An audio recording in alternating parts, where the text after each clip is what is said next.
بسم اللہ الرحمن الرحیم۔ ایمان کا رشتہ۔ ایک ہندو کہتا ہے کہ مسلمانوں کے لیے ایمان کا رشتہ خون کے رشتے سے بڑھ کر ہوتا ہے۔ ایسا کیوں؟ میں نے اس سے اس سوال کے پیچھے چھپی وجہ پوچھی تو اس نے کچھ یوں ایک روایت سنائی کہ میرا نام شیوا سلوم ہے، میں ہندوستان میں یوپی کا رہنے والا ہوں۔ ہمارے گاؤں میں چند گھر مسلمانوں کے بھی ہیں۔ مسلمان دنیاوی لحاظ سے تعلیم یافتہ بالکل بھی نہیں ہے، لیکن وہ لوگ بس کھیتی باڑی یا مزدوری کر کے اپنا پیٹ پالتے ہیں، جس کی وجہ سے ان کے مالی حالات بھی کچھ زیادہ اچھے نہیں ہیں۔ انہی چند گنے چنے مسلمانوں میں سے ایک بشیر نام کا آدمی تھا، جس نے اپنی گدھا گاڑی بنا رکھی۔ وہ گدھا گاڑی پر مزدوری کر کے رزق کماتا اور اپنا اور اپنے گھر والوں کا پیٹ پالتا تھا۔ اس کے علاوہ صاحب استطاعت لوگوں کو چھوڑ کر باقی لوگوں کے لیے یہ گدھا گاڑی بطور ایمبولینس اور ایمرجنسی سواری بھی استعمال ہوتی تھی۔ بشیر نے چہرے پر داڑھی سجا رکھی تھی، مگر پورے گاؤں میں وہ واحد شخص تھا جو عید پر بھی مسجد نہیں جاتا تھا۔ میں نے اسے کبھی نماز پڑھتے نہیں دیکھا، البتہ ویسے ہر وقت سر پر عمامہ، ہاتھ میں تسبیح لیے رکھتا تھا۔ اس کے ہونٹ ہلتے رہتے تھے، جس سے صاف ظاہر تھا کہ وہ کچھ نہ کچھ ذکر کرنے میں مصروف ہے۔ میں نے ایک دن اس کو اپنے گھر مزدوری کے لیے بلایا اور اس سے مسجد نہ جانے کی وجہ پوچھ لی۔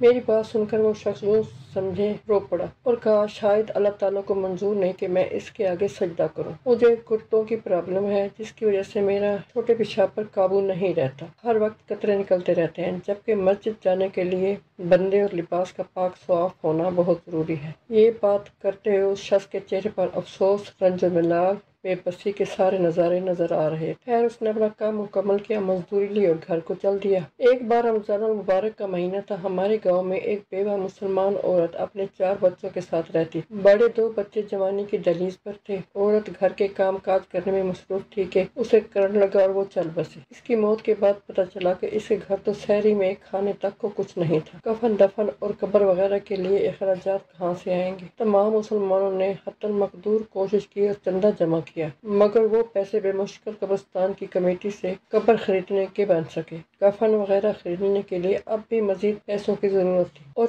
اس ضرورت کو پورا کرنے کے لیے بشیر نے اپنی گدھا گاڑی بیچ دی۔ اس گدھا گاڑی سے مرحوم مسلمان عورت کے کفن دفن کا انتظام کیا اور باقی پیسوں سے ہاتھ سے چلنے والی 2 ریڑھیاں خرید کر ایک پر خود پھل فروٹ لگا لیا، جبکہ دوسرے پر ان یتیم مسلمان بچوں جن کے والدین گزر چکے تھے، گھر میں کمانے والا کوئی نہیں تھا، ان میں سے بڑے بچے کو سبزی لگا کر دی تھی۔ سارا دن اس لڑکے کو ساتھ میں لا کر مزدوری کرتا، شام کو دونوں اتنا کما لیتے کہ دونوں کے گھر روٹی بن جاتی۔ میں نے بشیر سے پوچھا تھا کہ تمہارا اچھا بھلا گدھا گاڑی کا کام چل رہا تھا، تم نے محض ایک مردہ عورت کا تن ڈھانپنے کی خاطر وہ کیوں بیچ؟ اب کتنی مشقت کے بعد تمہارے گھر 2 وقت کی روٹی بنتی ہے، جبکہ پہل تم ایک آدھا پھیرا کر لیتے تھے تو تمہارا گزارا ہو جاتا تھا۔ میری بات سن کر وہ مسکرایا تھا، مگر اس کی آنکھوں سے آنسو بہہ نکلے تھے۔ اس نے کہا تھا کہ امت مسلمہ کی اس بیٹی کا کفن میری گدھا گاڑی اور میرے گھر والوں کے پیٹ پوجا سے کہیں زیادہ ضروری تھا، لہٰذا میں نے وہی کیا، اور میرے اللہ تعالیٰ کا وعدہ ہے کہ رمضان میں کیا گیا اچھے عمل کا اجر کئی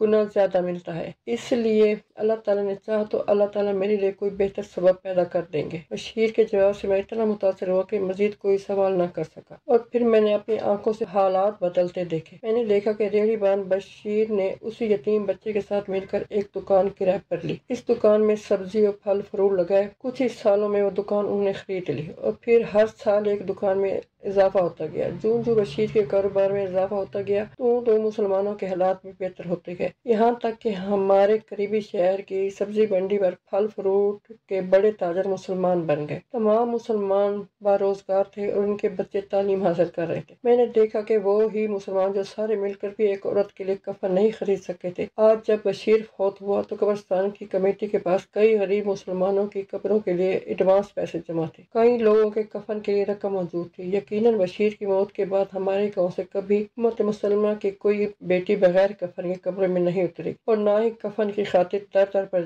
جانا پڑے گا۔ بشیر کے بدلتے حالات دیکھ کر میں نے ایک ہی نتیجہ اخذ کیا ہے کہ ایمان کا رشتہ خون کے رشتے سے بڑھ کر ہوتا ہے، مگر کیوں، اس بات کا جواب نہیں مل پایا۔ جب شیوا سلوم نے اپنی بات مکمل کر لی تو میں نے اس کے سوال کے جواب میں اس کو بتایا کہ یہ تعلیمات میرا مذہب دیتا ہے۔ ایک مسلمان کی شان ہی یہی ہے کہ اس کے ایمان کا رشتہ اس کے خونی رشتے پر بھی غالب آ جائے۔ پھر دیکھو کہ رب کریم کیسے ہمیں سب پر غالب کرتا ہے۔ نماز کسی صورت بھی معاف نہیں ہے، اس لیے ممکن ہے بشیر بھی گھر میں یا کسی اور صورت میں ادا کرتا ہوگا۔